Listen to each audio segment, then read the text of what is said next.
এই ছোট্ট মেয়েটি বন্যপ্রাণীর পিছন পিছন দৌড়াতে থাকে। তখনই প্রাণীটি থেমে যায়।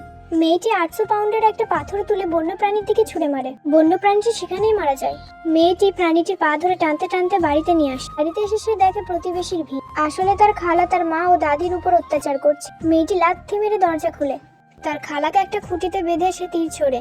তার খালা ভয়ে কাঁপতে থাকে। মেয়েটি বন্যপ্রাণীর মাংস পিচে করে নিয়ে বাজারে যায়। একটি মহিলা তাকে বলে এখানে অনেক বাজে লোক আছে, সে যেন সাবধানে থাকে।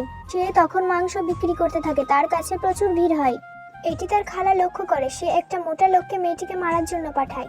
মোটা লোকটি তার সঙ্গীদের নিয়ে মেয়েটির কাছে যায়। তারা মেয়েটির কাছে বাধা দেয়। তাই মেয়েটি বলে তার পথ থেকে সরে যেতে, না হলে সে একটা ঘুষি দিবে। মোটা লোকটি তাকে মারতে বলে। মেয়েটি এমন জোরে ঘুষি মারে লোকটি অনেক দূরে গিয়ে পড়ে। তার আশেপাশের লোক তাকে অবাক দৃষ্টিতে দেখতে থাকে। মোটা লোকটি বাচ্চাদের মতো কাঁদে। তার সঙ্গীরা পালানোর জন্য বাহানা খুঁজতে থাকে। লোকটি প্রতিশোধ দেবে বলে তার সঙ্গীদের নিয়ে মেয়েটির ফেরার পথে অপেক্ষা করতে থাকে। মেয়েটি এলে তাকে ভয় দেখায়। মেয়েটি ভয় না পেয়ে তাদের দিকে তীর ছুঁড়ে। মোটা লোকটি ও তার সঙ্গীরা ভয়ের জ্বালায় হাঁটু গিরে বসে। তারপরে তারা দেখে মেয়েটি একটি মুরগি মেরেছে। মেয়েটিকে মুরগিটা দিয়ে তারা সেখান থেকে চলে যায়। রাতে মেয়েটির খালা মোটা লোকটিকে বলে তার একটি বিধবা বোন রয়েছে, তার অনেক সম্পত্তি, তারা তাকে লুট করবে। মোটা লোকটি ও মেয়েটির খালা সেখানে যায়। সে এই মহিলাটিকে এক চড় মারে এবং তার সমস্ত জিনিস ভাঙচুর করে দেয়।